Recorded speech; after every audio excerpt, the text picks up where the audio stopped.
Welcome, Scott, Metallarium Pages. It's a great pleasure to talk with you about Fallujah, this new crushing album, Empyrean, and more things related to the metal world. Starting with a question, how have you been during these crazy times? Because 2 years of pandemic, now a war in Europe, and who knows what happened next couple years? A zombie apocalypse, alien invasion, the rise of the machines. Who knows, really? Yeah, probably the rise of the machines is next. We'll see. But yeah, no, it's been all right. I mean, had to adapt like everybody else had to, like back in 2020 when everything got canceled, it was kind of like, all right, I have to reformat my whole life and figure out how I'm going to work through this, and also have to work through the idea of like you don't really know when it's going to end. You can't really depend on it coming back at a certain time or anything like that. So for me, it was just kind of like, how do I use the internet to, access more people and kind of build a community? And I tried a bunch of different stuff, and luckily, like Twitch turned out to be like a really cool thing that I could use to show people new music and perform music for people, and eventually grew into something that is kind of outlasted the pandemic and is now something I do with everything. So yeah, I don't know. It's been actually pretty good. I've been pretty fortunate to actually be pretty busy, and I use that time to work on this record. And I'm really excited about how this turned out. I don't think it would have turned out the way it did without having that amount of time to be able to work on it. So I don't know. It all worked out in the end. Fortunately, I know for a lot of people it was not the same case. So I just feel grateful. Mm-hmm. Okay. So nice to hear that. So talking about talking about the past of the band. So you started Fallujah 2007, and 15 years later you have 5 albums since the Harvest Wombs in 2011 to this new one, Empyrean. So for that, how many things changed from the beginning in the band until today? How many things changed? I mean, I guess a lot of things, lineup changes, sound changes, experiences. I think what makes us different today is the fact that we've been touring for like 10 years, that we've written 4 other albums, that we've experimented with a bunch of different sounds, and also sounds as in like the kind of concepts we try to execute in the music, but also kind of like the tones that we try to achieve while recording, like what amps we use, what kind of drums we use, what studios we go to. And yeah, I think the main thing that's changed is just our experience on how to portray the idea we're trying to get across. And I think now it's a lot more clear than it was when we were younger. It was a lot harder. We were jumping into something that we didn't really understand, and mostly we were just trying to emulate what other artists were doing and what people we looked up to, like the crazy tech death bands like Necrophagist and Deeds of Flesh and Spawn of Possession, and these like super intricate bands. And I think now, we just understand what makes for a better sounding record and what's for clear riffs, at least in our perspective. Yeah, and of course, big difference is the lineup. You know what I mean? I mean, there's still always Andrew and I in the mix, but having Evan Brewer and having Kyle Schaefer in the band, it's a whole other element, and kind of pushes us to be better and make music that's better, that fits them as well. So yeah. Okay. So also with this topic, you and Andrew are in the band for perhaps more than 15 years.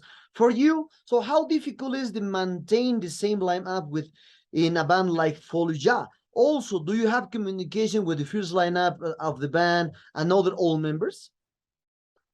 Yeah, I guess it is difficult. I mean, there's a lot of elements. I mean, the last difficult thing was just the pandemic, you know what I mean? That was like when you don't have constant tours and constant things to be working on and moving forward to, like, you know what I mean? A lot of people, like, for me, I'm able to make myself pretty busy with writing the record and working on the record. And there's a time when the other musicians get brought in, but there's also a lot of waiting, especially if we don't have any tours, you know what I mean? So you can see how other people want to go on and try other things with their life, you know what I mean? And move forward with life. And I think that's what happened with the pandemic. And that if you have a band that's over 10 years, it's only fair that not everybody wants to give so much of their life to a project, but for me, and I think for Andrew and for the other people involved, it's like, this is like how we express ourselves musically and creatively, and it's like it's hard for us to get away from it. So it's like you'll never end it.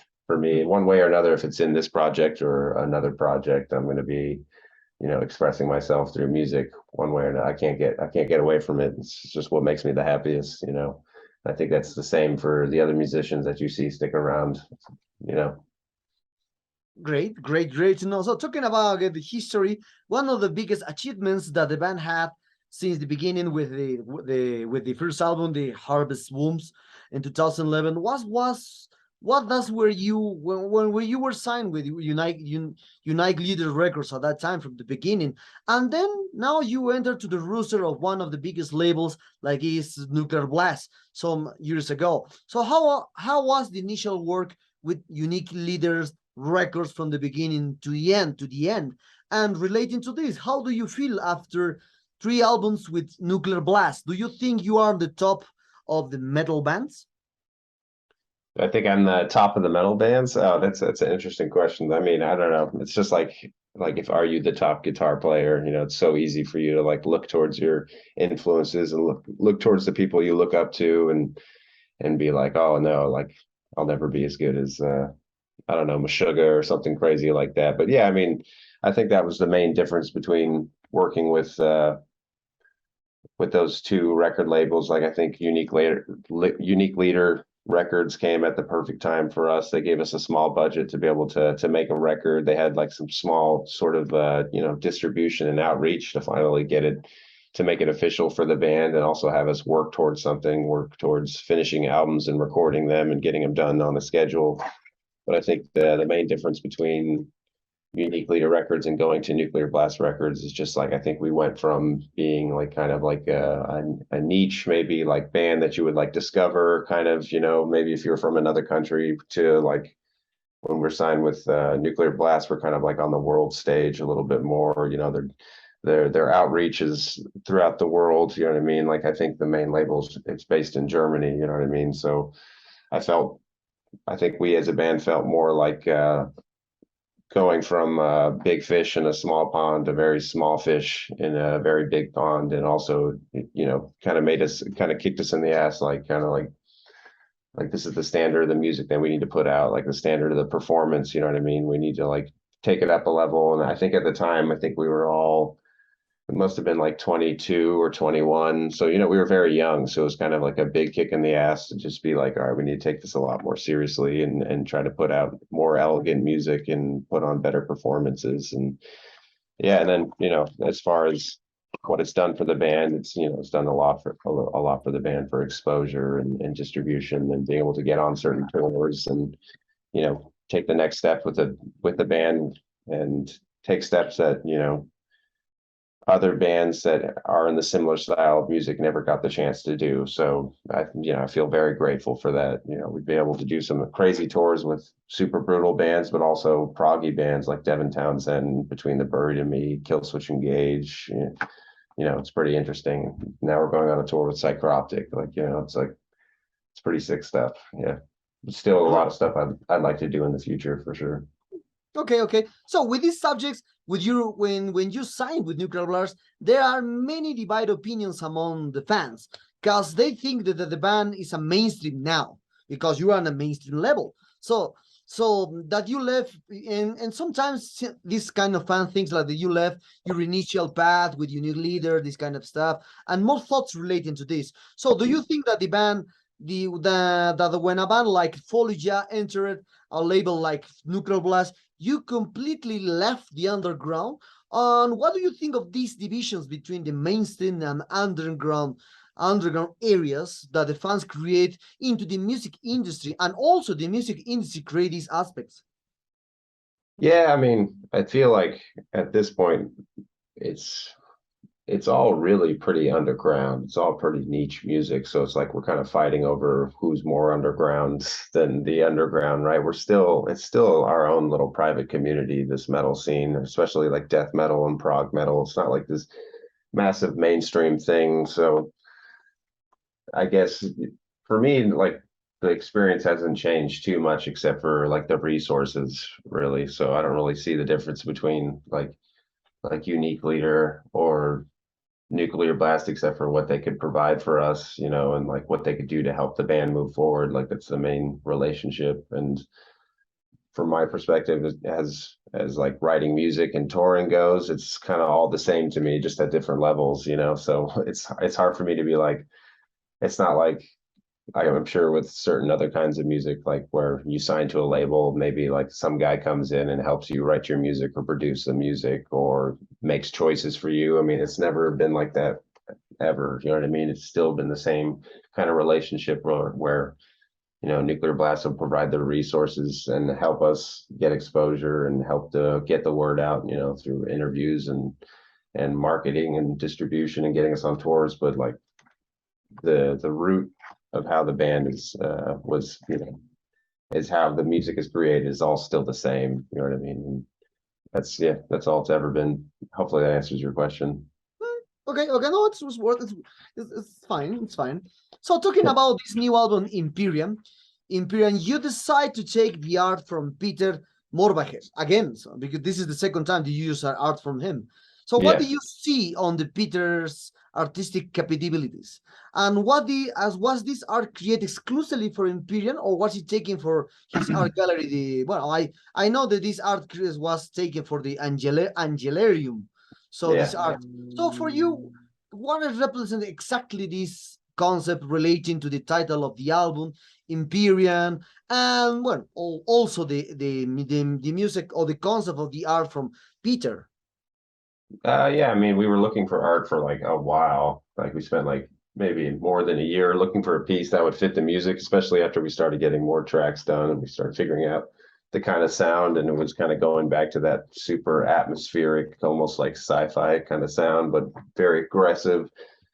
So we were looking at a bunch of different artists and we were thinking about commissioning a couple, and we were going through Peter's artwork and through his gallery, and we found, you know, what we used for the album art, and all of us like instantly were like, dude, this is the one. Like we have to have this. Like this has to be like, it represents the album, like what it sounds like. You know, we want this music to sound like you're being immersed in a different landscape. You know what I mean? Like you're in like kind of like you're looking at celestial bodies, and really something that makes the imagination go crazy or whatever. So when we saw this piece of art, we were like, dude, this is perfect, and we just hoped that it was available and we would be able to license it to be the cover. And luckily, we were able to, and I think it works perfectly. And I think it works perfectly with the lyrical content having to do with like, you know, being in a very kind of like mucky, dark place, like, you know, something that you have to trudge through. You know what I mean? It's like kind of like this being is like sitting in water, but reaching out to the stars. You know what I mean? And trying to reach out to the Empyrean. You know what I mean? The whole idea is like this higher place, this higher level, and like the music, the way it progresses, it's you start from the depths and you start from this darkness, and it's basically pushing through and rising up out of it essentially. And like that's the end of the album is supposed to be like you're like flying through heaven, like you're kind of like at the highest point or whatever. I just thought it worked so well, and the colors are so unique to the catalog as well. I really like that when you can each album you're thinking of something. You know what I mean? Harvest Wounds is that like pink kind of bluish. You know what I mean? Dreamless is that like sky blue almost, and each album has its own kind of feeling. This one stuck out from the catalog, and it's just like that kind of green goldish kind of look to it. It's just, yeah, everything about it was awesome, and yeah, feel lucky we were able to get that for that.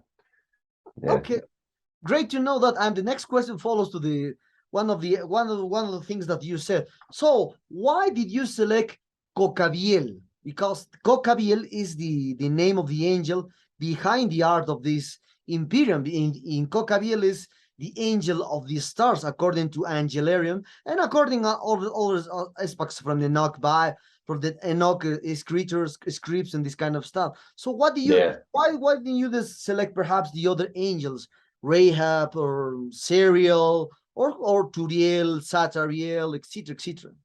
Right, man. You know your stuff really well. You must be a big fan of Peter Morbacher. Yeah, and he's done a lot of work for like Magic the Gathering as well. It's some of the members of the band are super into Magic and know the lore a little bit better. But I mean, I think really honestly, the first thing that grabbed us was just like the colors, the landscape, and just the being, the kind of androgynous kind of like the face is like exploding with like like it's like a radiant explosion on the face, and then like looking at what description for the character it is. It just pushed it even further. You know what I mean? The album's called Empyrean, and we kind of knew that for a while. Like we knew the concept of the lyrics, and it was just like, yeah, this is perfect. You know what I mean? So I wouldn't say we picked it because of that and because of those details, but when we looked at it, we're like, dude, this just fits even more perfectly. This is awesome. So yeah. Okay, okay. Well, Yeah. talking about your discography in general, a detail that I was seeing within discography of the band is that the albums have difference between them 2 or 3 years since the beginning. So is this something thinking of the band or the label? Perhaps you need to release an album for 2 or 3 years of difference in between each album, or perhaps it's something random that happened because random when you decide to release the new album. Yeah, I mean, well, the first album was like the first album I ever did, so I spent a lot of time on it, and I was also like going to college at the same time, so it took a long time. But nobody knows that because it's your first album. They just know what comes out, right? So that album comes out, spent tons of work on it, and I think there was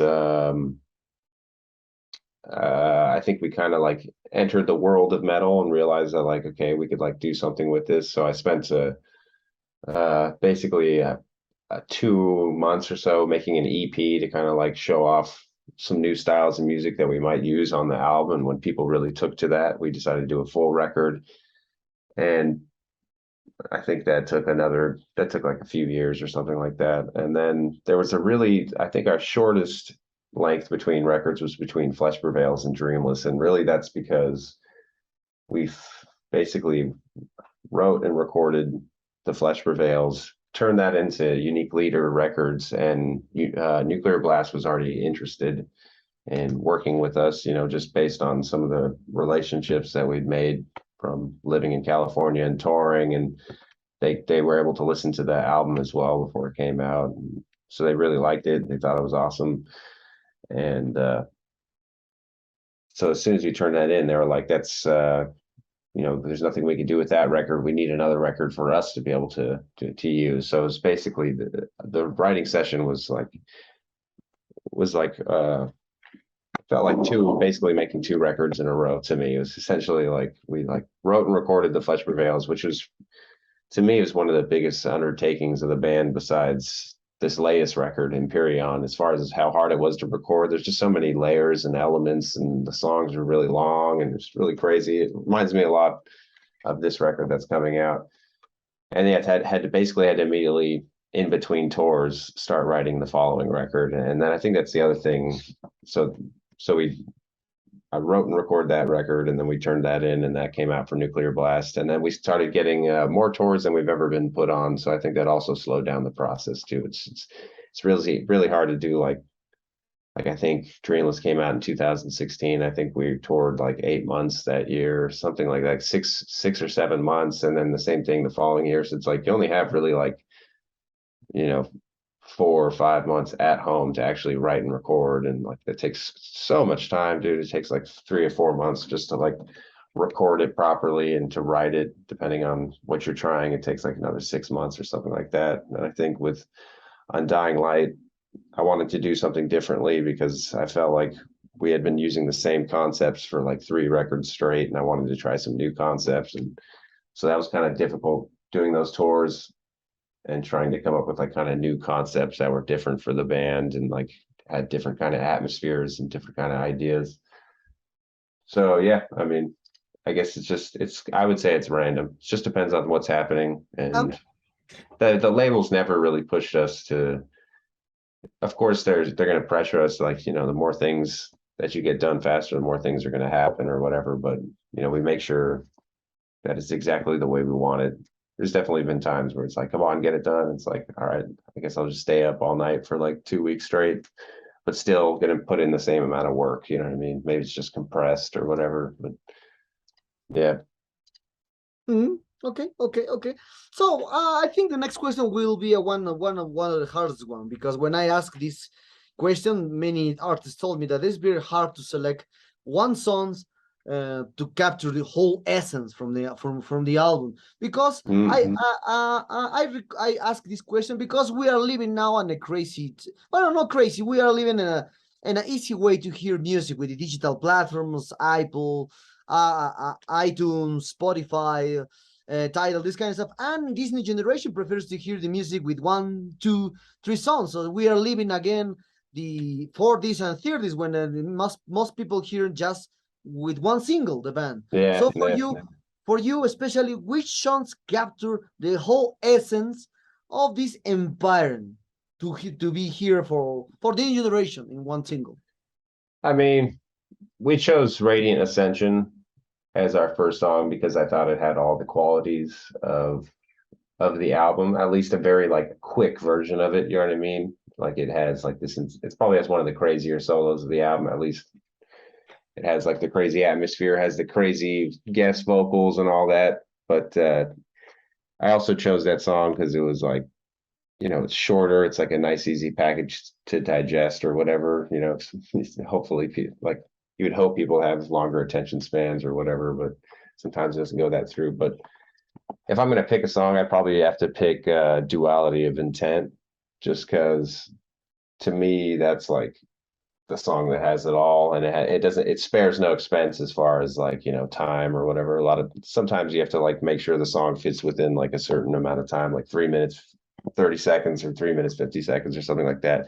That's one of those songs where you just kind of do it until it's completely like every part feels like totally full or whatever. And it has like, I think 2 solos in or whatever. It starts with like the crazy huge lead over the crazy open like riffs, and then it goes into this kind of like super intense pedal riff, and then it goes into some like Cannibal Corpse style riffs, and then it goes into like a prog section, which goes into like more stuff, and then it goes into like this crazy dreamy solo, which goes back into the riffs. It just like has like all the dynamics of the album and like shows you how low it can go and how high it can go. The only thing I'd say that song is missing is like female vocals from maybe like Katie or Tori. Maybe that would bring like the full package to that song, but the song is pretty sick. You know what I mean? So if I'm going to choose a song, I'll choose that one. Okay, okay. We are very close to end this interview, Scott. And for that, what are the future plans that the band has for the next days, months, and years? Perhaps a North. Well, I saw that you will play in a North American tour, but Yeah. that perhaps then you have an European tour, perhaps more videos upcoming, or who knows, and in a near future, a Latin American tour. Who knows? Yeah, for sure, man. I mean, yeah, we got a co-headliner going on with Psychroptic that starts on September 11th. The album comes out September 9th, so that's going to be like the first tour we do on the album. That goes to Canada too, and then it's looking like we're going to Europe with Rivers in November and December, and then we're hoping to plan some more stuff for January, February, and then yeah, I'm definitely hoping we can get to Japan, Australia. Hoping we can get, and of course that depends on how the world, you know, figures shit out. But yeah, that's one of my goals is to go to South America for sure. I would love to go. I mean, we haven't been to South America proper for sure. Like, you know, and I know there's an insane metal scene. I've seen some insane stuff. I heard from some of my friends that have played down there. That's a really awesome place to play. So I'm hoping we can get down there. Hopefully 2023, you know, we'll see what happens. But yeah, lots of I'm hoping to do a lot of touring on this record. And of course, always when we're home from tour, most of the band members are on Twitch, and we do performances on Twitch. We do like interactive stuff with people and stuff to celebrate the band. So yeah, always performing, promoting the music for sure. Okay. So relate, as I said in the first question, we will talk about other matters in the metal world or music in general. So now, how do you consume music most of the time? Also, what is your opinion about the digital platforms and streaming services? What has been your experience with these options that technology is giving us? Is bad or is good, or perhaps do you have other opinion about this aspect? I mean, I'm definitely, I guess, now considered old school. I love albums. I love listening to like someone putting a body of work together. You know what I mean? I think of bands through albums. When I think of Decapitated, you know what I mean? I think of like them through albums, what era of the band, you know what I'm saying? Or so like I'm still a person who consumes albums, and I wish that there was more of appreciation and more value in that, but I could see like why like it's ended up being more about singles. You know what I mean? It's hard to be able to like hope that an album's going to do well. Like with singles, you could put out a single and kind of test out the market or whatever. You could test a sound out, but it kind of but then it's like you're kind of losing like the artistic like voice of the artist. Like they're not supposed to be totally influenced by what the audience wants, in my opinion. It should be from what the artist wants. And so it seems like more focused about the audience. It's like worshiping the audience. Like, what do they want? What do they want? What do they want? You know, like I'll just let me just see what makes them most excited and make that. And instead of having that kind of like more like an attitude, like this is what we are, like take it or leave it. You know what I mean? So that's kind of unfortunate. But at the same time, you know, technology is super awesome. Like I said earlier, with like Twitch being able to like play music and broadcast to, you know, thousands of people, you know, it's pretty sick. You know, it's like,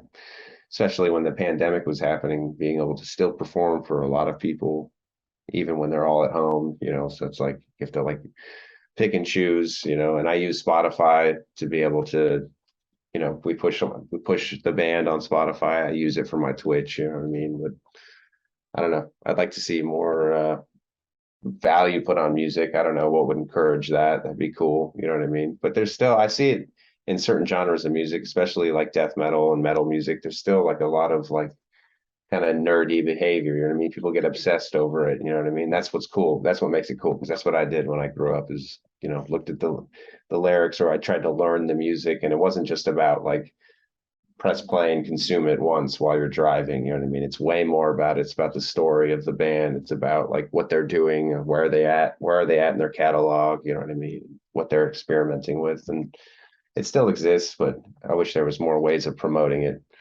But yeah. Great, great.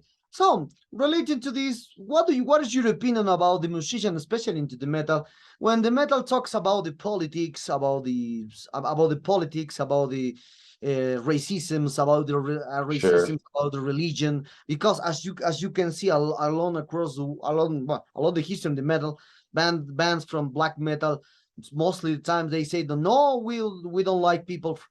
Some people are thinking they are Nazis in the black metal Yeah. stuff in the 90s. Other people like the Iced Earth thinks that is more US, more national people like the Conservative stuff. yes, conservators, this kind of stuff. So what is your opinion about when a musician mix his ideas and put these ideas into the music?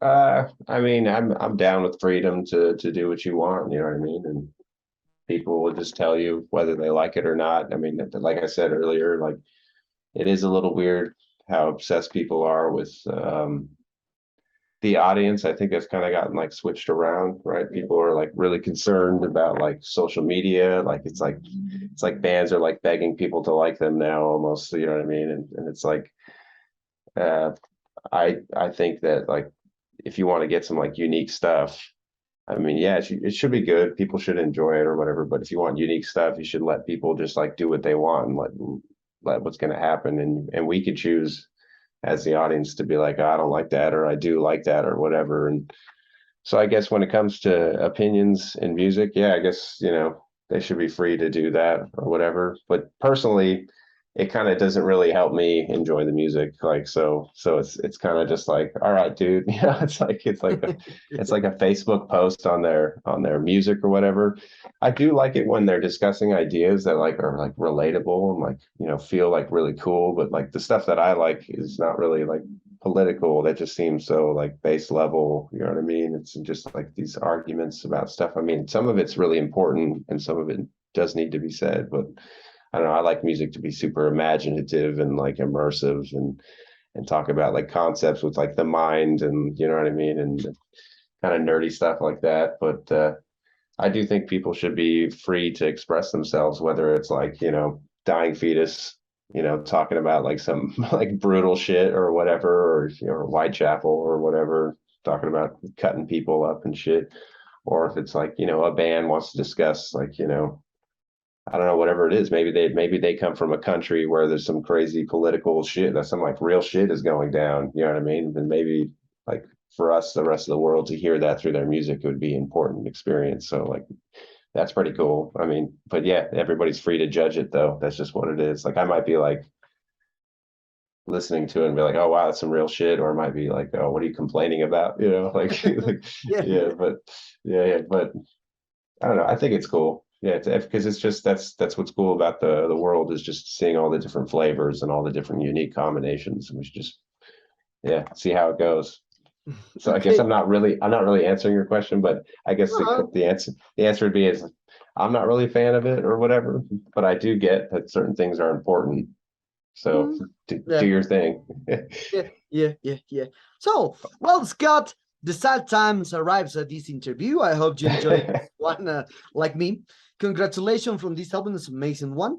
Anything you want to add to your Latin American fans that expect a long time to came here, Fallujah, and a complete full tour here, and Metallic readers?